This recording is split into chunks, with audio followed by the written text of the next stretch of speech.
I went to Old Chapel, and my fraternity big brother was there along with his best friend, and I told them what happened, and they were shocked. And my big brother, who was a great big tuba player, Don, he wanted to go out and do something. And I'm like, oh, no, no, no, no, no, no, we are not going to do that. No. But that experience has stuck with me. And I still think about it to this day.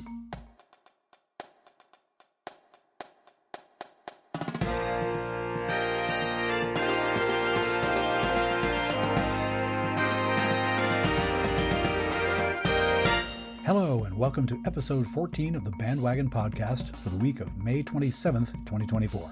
On this edition of the program, news and notes from the band world, including a college band plays its last concert, or does it? Oklahoma town bands become a hot research topic. Mea culpa, mea maxima culpa. Well, okay, maybe not maxima. And a conversation with one of my favorite band alums, my favorite because she's willing to give it to you straight and to make you laugh. I'm your host, Rob Hammerton.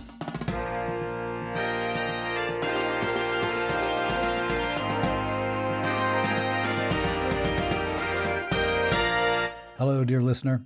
Today is Memorial Day. It's also either just been or about to be time to graduate some students. Prime time for us band folks to look around and wonder what we'll hear in the midst of all those solemn ceremonies. It's one of those times of year when, if the event organizers choose to go with recorded music, it's weird. I'm all in favor of recorded music being considered weird and inappropriate from time to time, and not just because I spent a lot of years directing a basketball pep band. So I will talk about that a bit in this week's episode, and lots of other stuff as well. Hope you'll listen and enjoy it. So, tape your flags, and away we go. Let's play the first strain.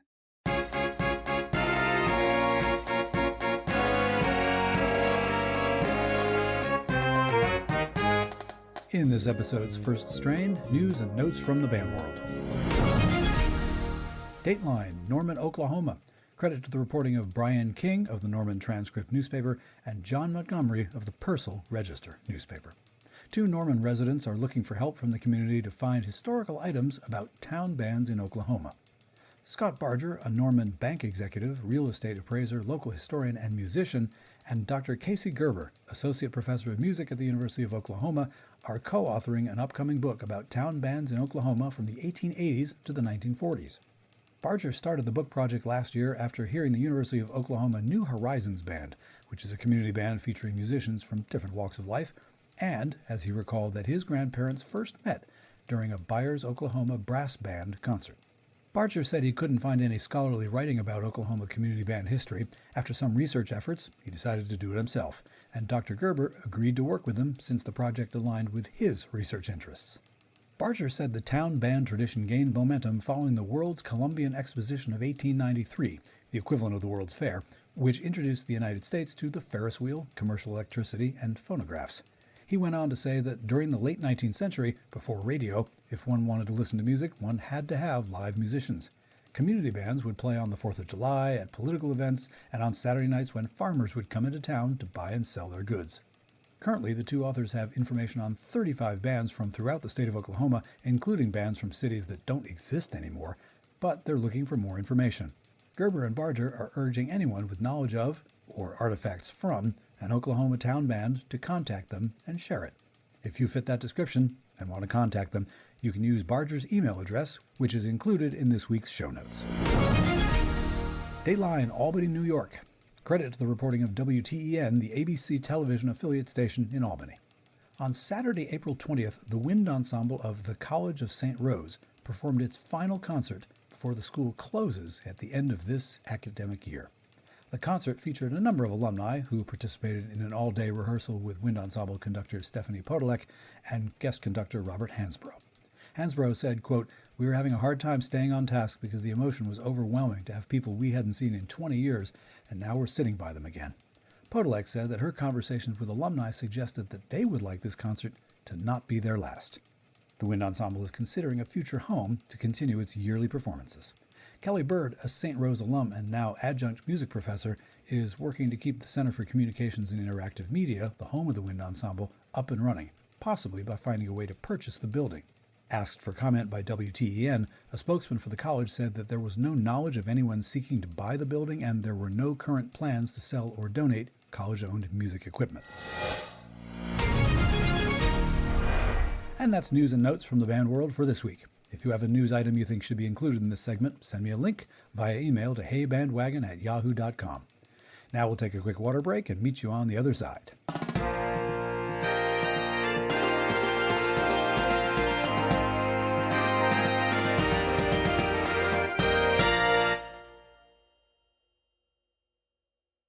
Okay, let's pick it up at the second strain.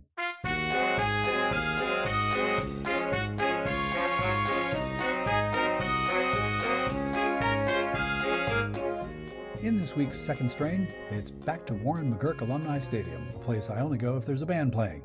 This past weekend, it wasn't that one. It was, rather, the University of Massachusetts Wind Ensemble, or at least a considerable chunk of, bolstered no doubt by a few other players. When a university confers degrees upon 4,000 undergraduates at a crack, the only place it can be done is in a football stadium. And so, thousands of friends and family members piled into the grandstands this past Saturday, while lots of college seniors were seated on the playing area of the stadium, all in anticipation of UMass Amherst's annual commencement ceremony. For my money, any time an event of that scale can be pulled off in a fashion relatively close to what the original plan was, it's a bigger deal than most of us even consider in the moment. And considering how close to Amherst all those nasty rain clouds were without actually passing over the stadium, and considering how few students lifted banners and voices of protest about the current situation in the Middle East and then walked out, early enough in the ceremony that the rest of the morning was focused on the graduating seniors, things went all right. The kids were all right. And that wind ensemble was a good deal better than all right. At such an event, such a band will be called upon to bring its A-game. Not only is it an important event, and everything ought to go memorably well, but it's possible that a graduation event will be the only time most attendees will have heard that band. Not the marching one, they're in the stadium all the time, but the seated wind ensemble, which is a shame, and more people should check out wind ensemble and symphony band concerts, yes, and that's a topic for another moment. Like the entire rest of this podcast, probably. Dr. Matthew Westgate led that band through selections throughout the morning that made the wind band nerds in the crowd, myself included, very happy. The Holst First Suite in its entirety, the Dargason movement from the Holst Second Suite, of course, the Elgar Pomp and Circumstance March No. 4. They utilized John Williams' Olympic fanfare and theme as the piece of music that heralded the very start of the processional with its banners and faculty garb. And what a piece of music to get to the end of and then need to go back to letter B on? Twice? I felt for the brass players, especially considering the amount of playing they had already done. The wind ensemble closed out the morning, after the mortarboards flew, with Frank DeKelly's Sundance, and then Sousa's Stars and Stripes Forever, which for some reason I wasn't expecting to hear, but I was glad to. But the item of repertoire that was kind of out of left field, or at least I'd never dreamed of hearing a commencement band play it or anything like it. I got this stereotypical idea of what a properly serious and respectful playlist contains, I guess. That repertoire item was a John Moss arrangement called Tribute to Count Basie. I was momentarily slack-jawed as I realized that at a commencement I was hearing All of Me, and then Corner Pocket, and then Little Darlin', and finally April in Paris, including a ridiculous trumpet high-written D squeal at the end that I rather don't think was the usual thing for the University of Massachusetts Wind Ensemble. But now, parenthetically, I hope they play that chart next week when they go on their COVID-delayed performance tour of Ecuador. I mean, why be just standard? Play standards. Afterward, my graduating college senior niece, who was playing oboe in the wind ensemble, reported that she kind of liked it. I did too. And, off topic, but really not, the great thing about your graduating college senior niece playing in the commencement band, selfishly, is you don't have to wonder where in the stadium she's sitting. She's right over there, front and center, waving at the appropriate time. All right, friends, go find a seatbelt, because on the other side of the break is a conversation that will otherwise bowl you over. Do keep listening. You won't regret it.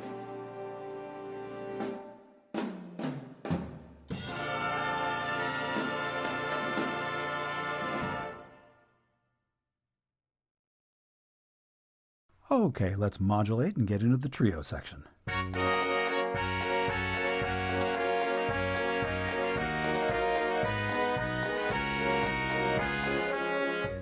This week in the trio section, oh, pull down that safety bar, y'all. It's my friend Mikki. She's a band person. She's a heck of a soprano singer and all kinds of other things. And if you don't know her already, where you been? No, but by the time we finish up here, you're going to wish she was a podcast co-host. I will tell you that. Without further delay, welcome to the program, Mikki Houston. Hey, Mikki. How are you?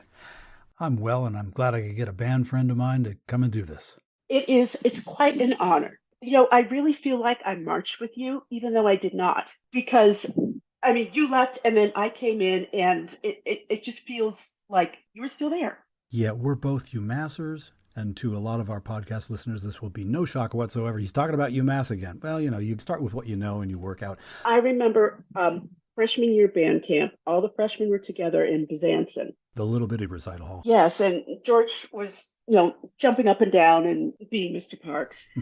And the one thing he said, these are the people that are going to be with you for the rest of your life. And I saw all the Brockton boys I just went to high school with, Brian Hilliard, Greg Carr, all of them. And I'm like, you have to be kidding. I thought I got rid of them. But as it turns out, Brian and I are tighter than anything.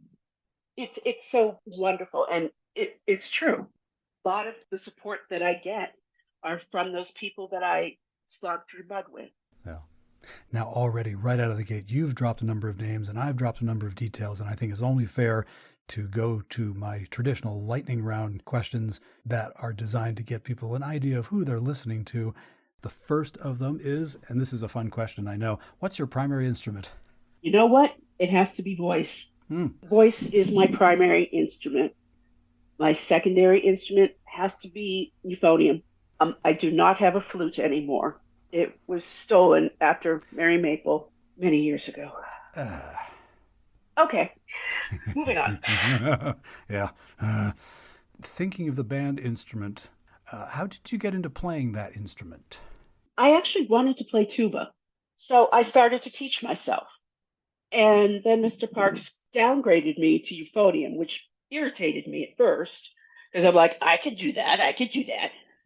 But it was the best decision because I started taking lessons. I really ended up, being a good player and reading bass clef and such. And Not your original thing. I'm a mezzo soprano. That was the year that I was also working for the music department. So I was marching, working full time, and taking lessons. Actually had a jury in front of my colleagues, which was different. Mm-hmm. But I did very well. The music students who were also my friends, they were just rooting for me out in the hallway. They're like, yeah, you could do it, Mikki, you could do it. And I'm like, this is weird. Compared to your freshman year, which year was that? That was my final year, 93. 93, that was the year we went to Indiana. The destination was the Bands of America Grand National Championships. Partly why I remember that was I had the good fortune of being one of the music arrangers. So I was around in the run-up to that. And so was a documentary filmmaker named Tony Massari. Yes. And we ended up with an hour documentary, which I think probably came out in the way that most documentaries do, which is if you're the subject of it, you look at it and say, oh, they missed that. Oh, they didn't talk about that. Oh, they didn't really describe that particularly well. But if you're on the outside of the organization, it describes what's going on perfectly well. The format for that was a lot of B-roll, but also quite a number of interviews with people from within the band, and there were various pretty compelling little subplot lines going on. There was a gentleman from the pit who had a motorcycle accident, and his wrists were both broken, or at least one of them anyway. That was one.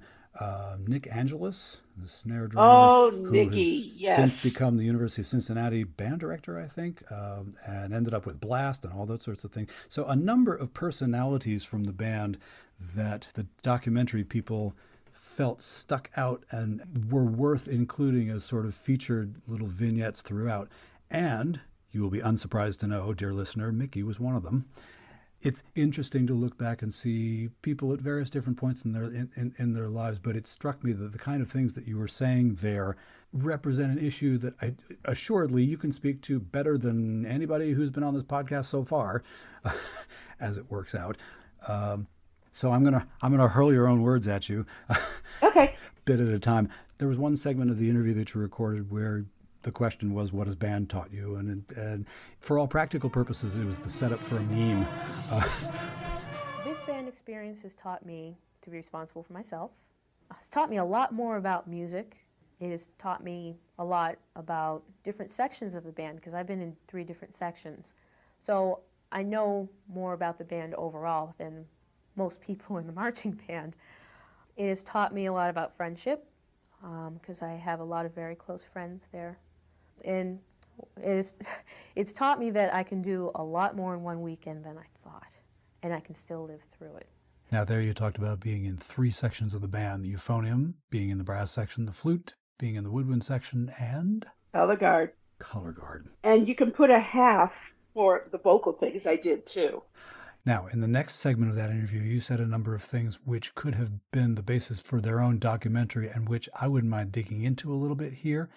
And here's that clip. I like being looked at as just a person that can play and can sing and can mostly stay in her spot at the right time and the right moment. You have to give me that few percentage points where I don't. And in a way, I can't say it's unrealistic, but I wish it could be like that all the time. I've spent my whole life being judged, obviously, because first of all, I'm a woman, second of all, I'm African American. And when I'm in band, I'm just judged based on what I do and how I do it. And that's the way it should be. And I can't say enough how much I wish that it could just be like that all the time for me. I need to tell you where that came from. It was probably a year or 2 before that. Spike Lee came to talk at UMass, and I happened to work as an usher at the Fine Arts Center. So I worked that show because I was just curious as to what he would say. And there was a question and answer session at the end. So I decided to ask a question because I was just going through this period of time, early 20s, who am I? Where am I from? I should be in touch with my community, with more of the African American community, because I was brought up in Hanover, white Irish Catholic. Mm-hmm. And those are the values I was brought up with. So I asked Spike Lee, how can I, become in touch with my African American identity? And that struck a chord. The first few rows in the hall were filled with students from all of the Black fraternities and sororities and such. And they told me that, well, if you didn't hang out with those white kids in band, maybe you'd know more. Oh, we see you in Franklin eating with those white kids. You never come over and talk to us. All of it was just so hurtful. And at the end of it, Spike Lee let all of them talk. And then he said, well, go to a Black college. Thank you and have a good night. And I was dizzy. And I remember sort of wobbling to the exit.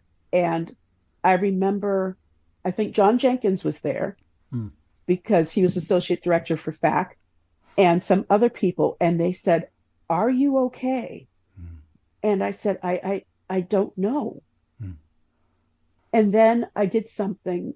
I went to Old Chapel. Home of the band. And my fraternity big brother was there along with his best friend. And I told them what happened. And they were shocked.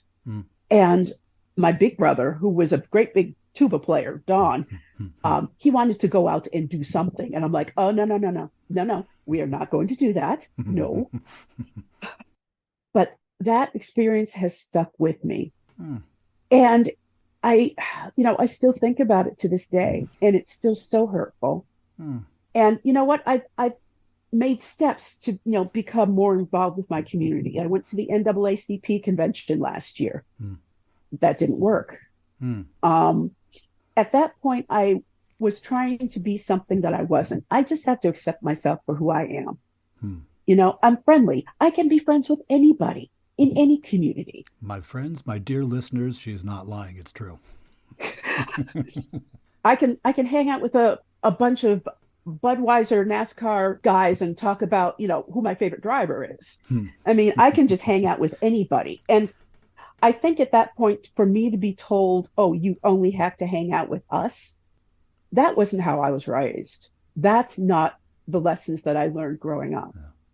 And a further chunk of interview of yours in that documentary, you went on and you said... And a lot of a lot of the African American community doesn't understand why I do this. And I do it because I love to perform. And I don't, that's just the way I am. I love to perform. And I don't care who I hang out with.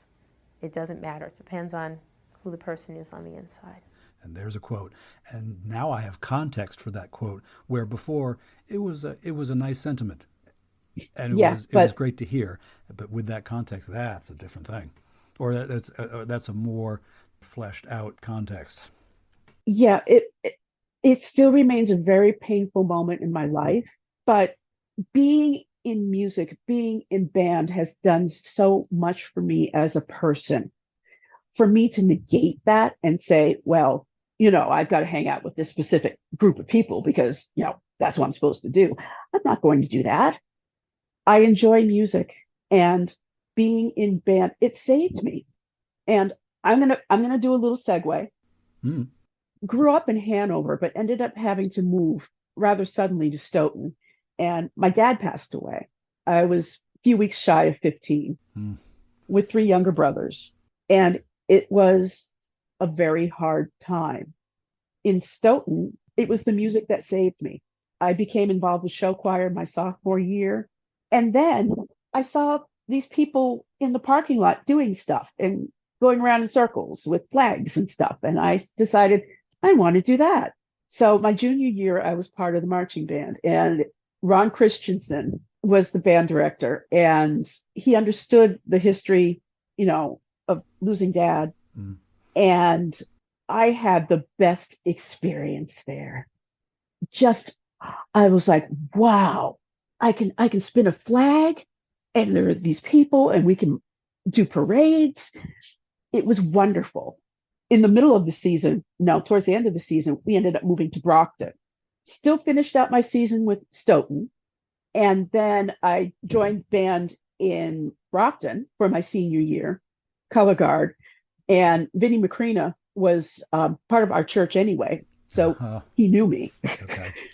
So I was able to, it was a different band. It was more of a jazz-like band because of the jazz department at Brockton, but still had a lot of fun and had a winning football team. Did you ever?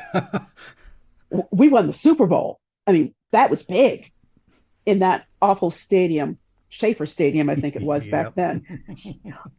But when I was looking at colleges, my criteria was, okay, has to have a psychology department, has to have a football team, has to have a marching band.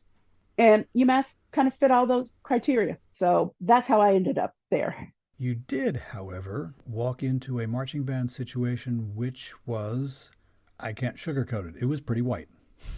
It was pretty white, but that's really all I saw. I mean, based on my experience in Hanover, when we moved to Stoughton, there was a little bit more ethnicity, if you will. And then in Brockton, there was a lot more.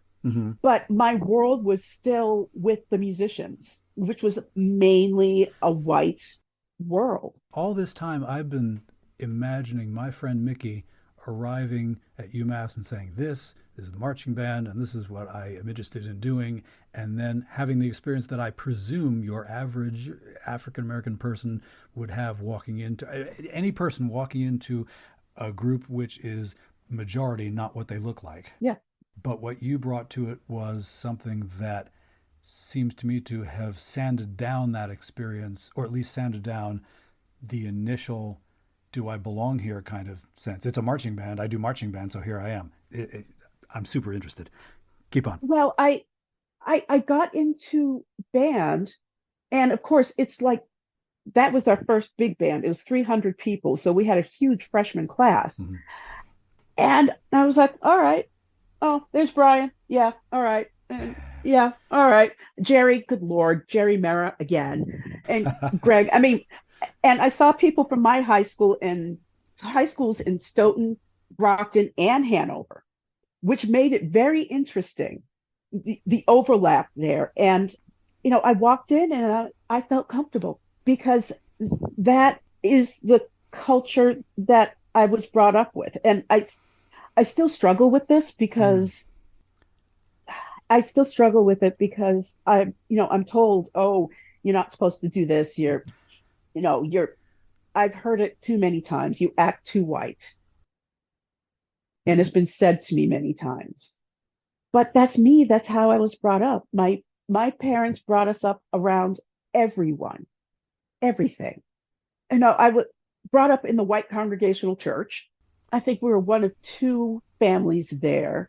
But my parents made a conscious decision to bring us up in that church as opposed to the Baptist churches that they were brought up in.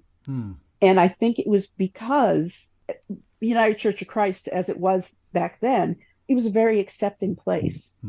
There were all types of people there. There were gay men, there were lesbians, we hosted a Vietnamese family in the church. They lived in the church. Wow. So I was exposed to so many different things, not just one community. You know what? And, I got to band, and in band, I was in a bunch of different communities. I could be in color guard. And then, I was in a community of flute players.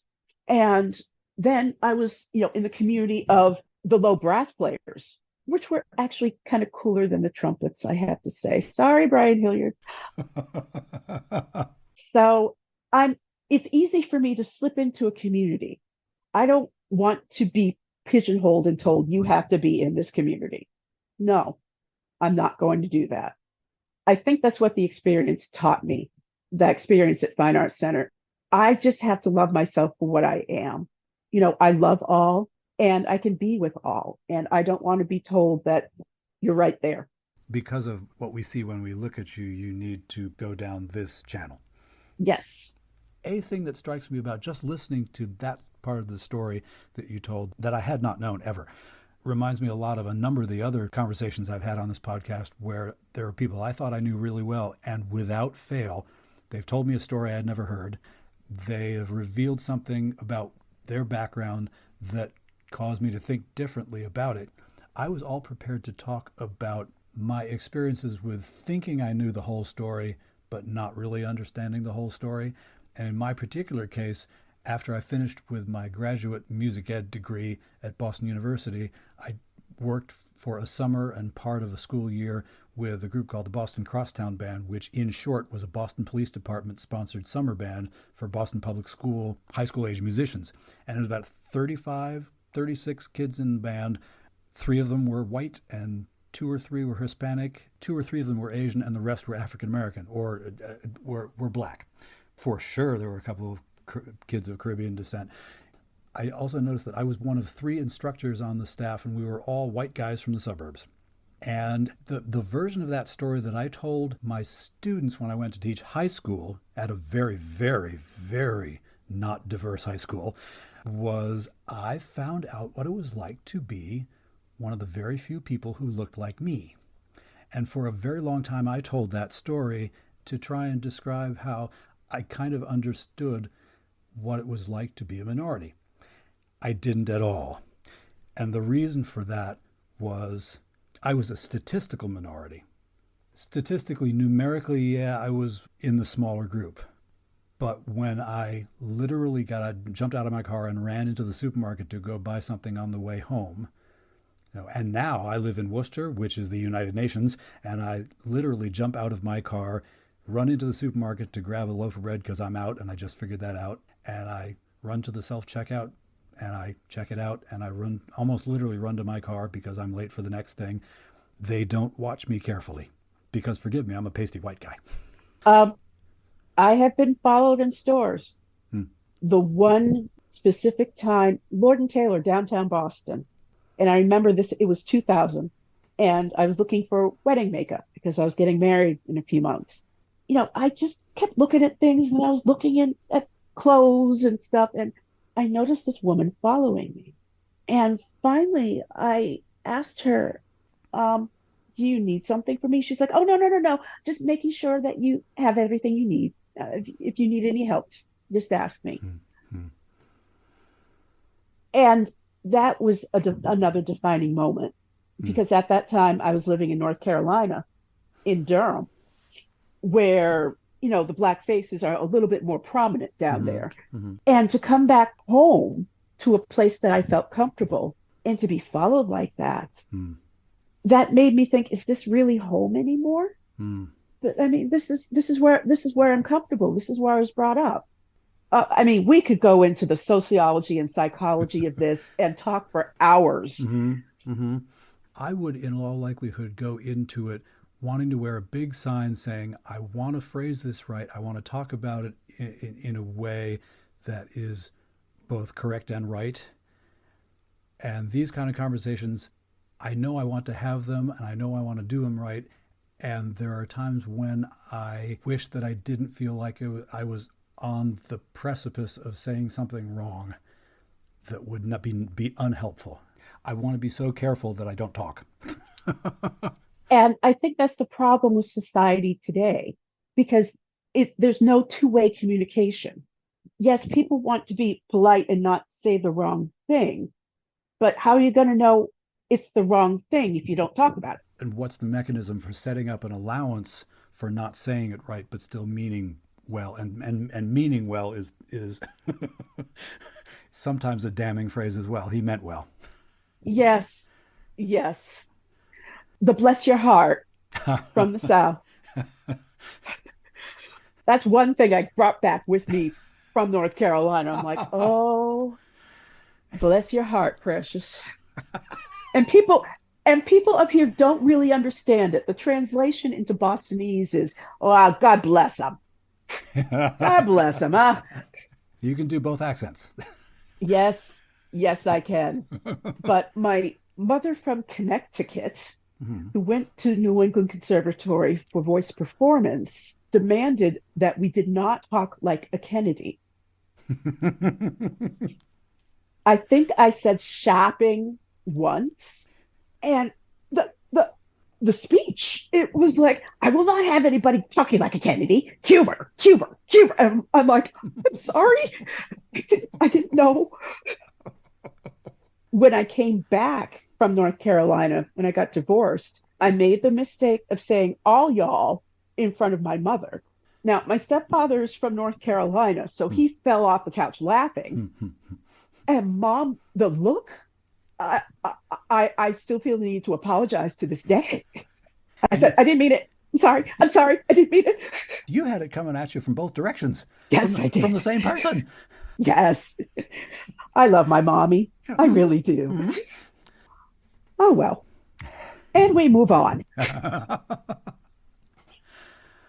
It's interesting that in now my adult years, I still feel like the teenager trying to find my way.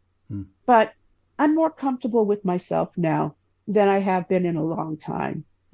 The George Floyd, that incident still brings tears to my eyes. And here we are in a different century, and we all still find ourselves saying, why does it have to be like this? Yeah. Why? That happened in the middle of COVID, and I sat on my back deck and had a lot of time to think, spurred on by that particular event. Those moments kind of caused me to have another moment of realizing how much I thought I understood and turned out I didn't, because of thinking about all the stuff that's systemically baked into American society for people who don't look like me. Yes.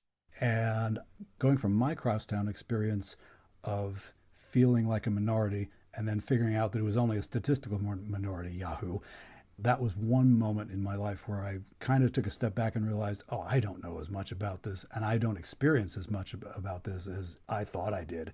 And the George Floyd thing was another moment of, oh, I need to just sit back and listen to a lot of people here now. Listening, conversation, talking.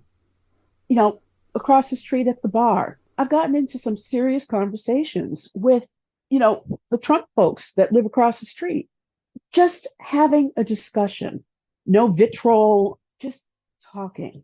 And I might go deep here. It's all right. But maybe that's why I like being a musician, because in a way, being a musician, especially being in a group, we're all talking and all talking the same language. You can't do it without listening to each other. Exactly. Especially if you're singing a Latin mass. Which you do have experience with, I happen to know. That I knew. Yes. I'm still recovering from the Lord Nelson Mass. I love you, Haydn. I really do. The thing about this podcast project, as the structure came into being and the interview was kind of the centerpiece of the whole thing, is that it was going to be an opportunity for me, hypothetically, to learn stuff about things in the band world that I didn't know. There's plenty of stuff in the band world that I glance off of or I'm adjacent to, but I know I can talk to people who can speak to certain topics really well, and I'm going to learn something. And every single one of these, as I've said before, I've learned something new about the people that I'm talking with. And this one, I feel like there's a Mikki Houston episode part 2 coming. I just feel like we've gotten to a lovely place and we are not close to done on this. You know, the interesting thing, I know the time period that I knew you because from about junior high through college, I used the name Mikki. Elementary school and afterwards, I'm MIKHAELA. Which is all over your social media, at least that I see anyway, but I decided, I'm like, yeah, to Rob, I'm Mikki. Yeah, that's correct. And it's interesting how I was MIKHAELA, especially to all my little elementary school friends. And then, you know, as a teenager, it's like, oh, long name, too complicated. I'm Mikki. And then, you know, when I, you know, graduated and went into the working world, I'm like, MIKHAELA's a pretty neat name. My mother was right. So it's interesting how I can pick out the time period of, you know, if I see somebody in the store and it's like, oh, MIKHAELA, I'm like, yep, that's a church person. If people are listening to me have a conversation with somebody, they will know whether that person knew me before I went to college or after I arrived at college, because as soon as I arrived at college, I became Rob. I had been Robbie before that. Yes. So, and as soon as I went to UMass, they asked me, what do you want on the sleeve of your band jacket? Let's see, your formal name is Robert. You want Robert, Rob, or Bob? And I didn't want to be the guy who was finicky about that stuff and wanted yet a fourth option. So I said, Rob is fine. And Rob was fine from that. I feel compelled to deflect this conversation back toward where it deserves to be, which is you, not me so much. Traditionally, and of course, we know that a tradition is anything you do 3 times in a row and you can't remember why. But yes, exactly. Traditionally here, I have asked a few questions to kind of slide into the end of the conversation. And I wonder, the first one, what is one of your favorite pieces of band music that you've either played outdoors or indoors or swung a flag to? Festive Overture. That was amazing. I didn't realize that we had one of the premier drill designers in the world with us. It was only the guy who wrote for the cadets, and then somebody on the UMass staff kind of knew him for some obvious reason and then said, come on, write for us. And here it was. And I didn't realize that he was from Massachusetts. He's from the North Shore. I didn't either at that time. In fact, wherever he went to high school, there's a scholarship in his name that still continues to this day. So that does my heart good. But going back to the original thing, Festive Overture, it was told to me at band camp that freshman year, you always remember your freshman year, and that's the best year. Mm-hmm. And I had people say, it's Silverado, it's this, it's that, and it's Festive Overture. And then over the years, it was Phantom, it was this, it was that. But yeah, Festive Overture remains my all-time favorite. And every time I hear it on the radio, I pause. I remember all of the flag carriage. It's just absolutely beautiful.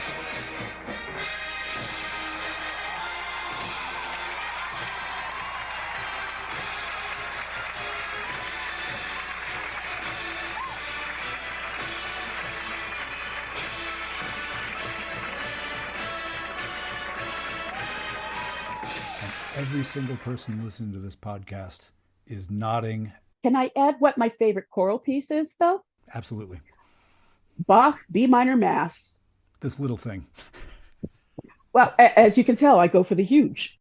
I scour choruses in my area that are going to perform it so I can perform it again. That's how much I love it. So on the flip side, is there a piece of band music that you haven't ever played but you'd like to? Oh. Folk song suite. Vaughan Williams. Yes. Is there a band that you would love to perform with that you haven't, either because you're not the right age or not living in the right century? Yeah.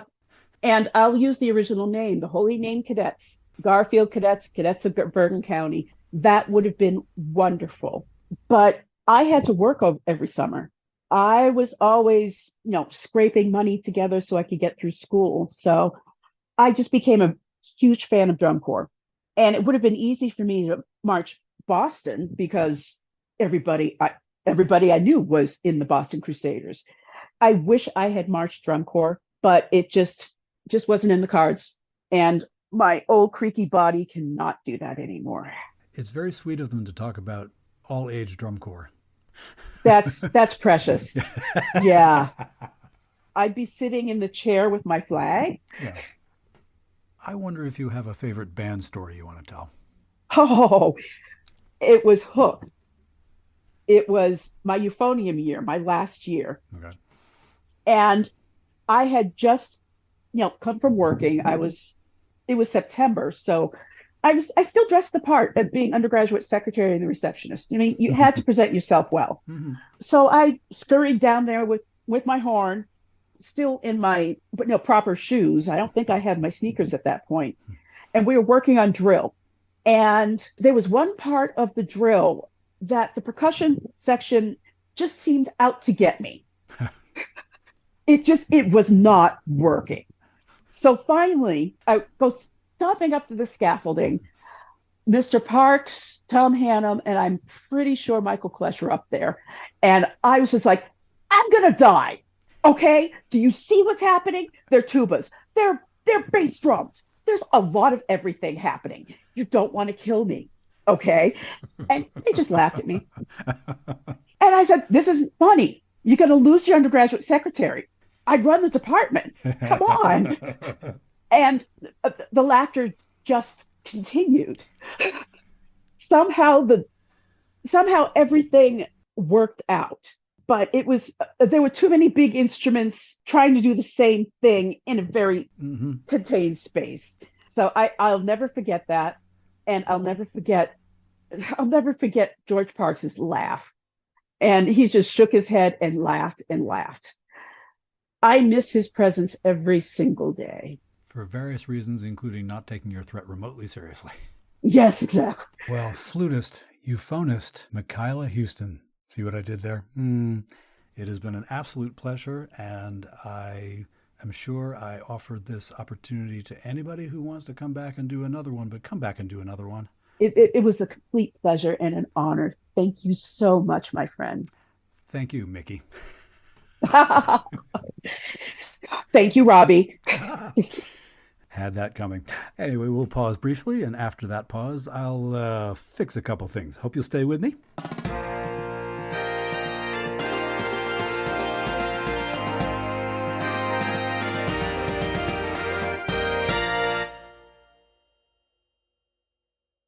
Here comes the dogfight.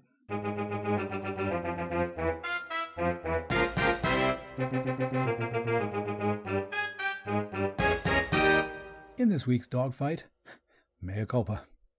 As hard as I try, and trust me, I proofread and double-check my sources and listen to podcast segment audio to make sure I get things right, I don't always get things right. It is a characteristic of human beings that we are imperfect. We try to get as close to perfection as possible, but I mean, look. And so, after having posted last week's episode, I listened again and spotted a couple things that I would go back and fix in the final audio mix if I could, but it's too late. The episode has dropped, and the internet is forever.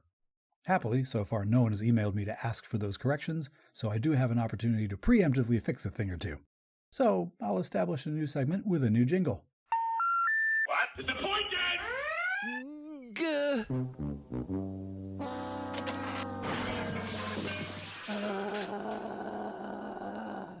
In this case, two things from last week. First correction.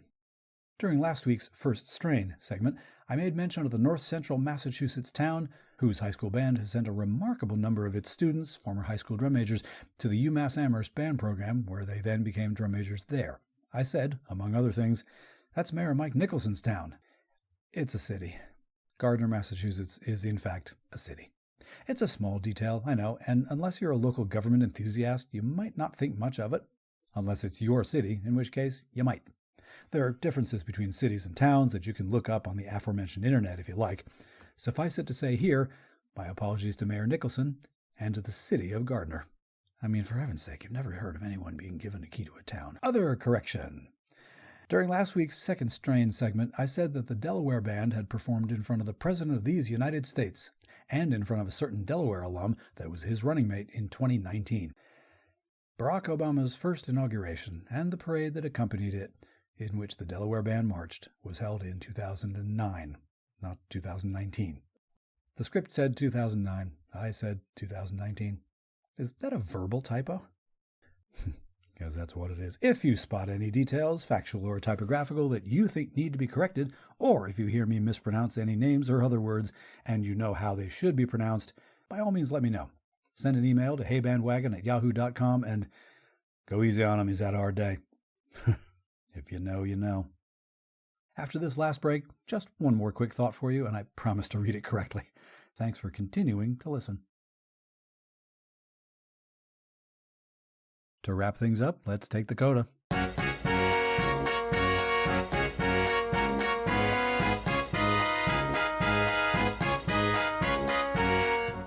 For the CODA this week, a brief little quote which I spotted on the local internets, and which I think works well in an episode that's happening during the time of year where people quite naturally think unusually hard about endings.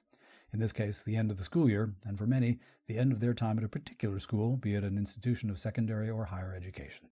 The author is unknown, but that author does say something that will, I predict, hit you where you live, for whatever reasons that are unique to you. And yet, there are also reasons which hit a lot of us, or all of us, in the band world. Here's the thought, entitled The Last Band Hall Visit. Before you leave the band hall for the last time, stop and look around for just one moment. These four walls have seen you at your worst and your best. They have watched families created and families fall apart. They have seen love between two people and one-sided crushes. They have seen your most joyous days and maybe melancholy ones. They have seen the person you were when you walked in for the first time, and now have seen the person you are for the last time. And when you turn your back and walk the halls for the very last time, know that the walls are silently weeping. Maybe you are too, because you both realize that to go somewhere in life, you must leave home. Perhaps that somewhere to which you are going is a college band program. Maybe it's a community band. I hope it is. Selfishly, I hope it's my community band. But in any case, even though you're leaving one home, you're headed for another. And don't forget that cliche, something like, you can never go home again. Bunch of